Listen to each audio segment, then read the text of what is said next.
Thanks, George. Well, it was 5 years ago today. Hurricane Katrina ripped across the southern Gulf, leaving behind a trail of death and destruction. More than 1,800 people were killed and thousands more injured in that Category 3 storm. Today, President Obama will mark the solemn anniversary with a speech in New Orleans as the city still struggles to rebuild. Jay Gray reports.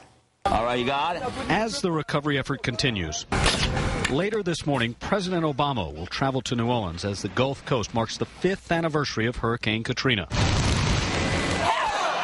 All you can see are the rooftops. In the 5 years since the devastating flood, the Army Corps of Engineers has been working to make sure it never happens again. You're really testing the limits of the knowledge of engineering as we know it today. This massive barrier wall is the cornerstone of a new storm protection system that stretches out 350 miles around the city.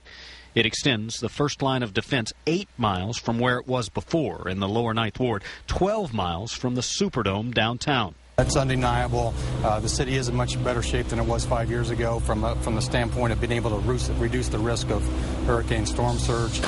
All but one of the canal pumping stations has been refurbished. Levees have been raised and reinforced. Much of the work accomplished by crew members who call New Orleans home.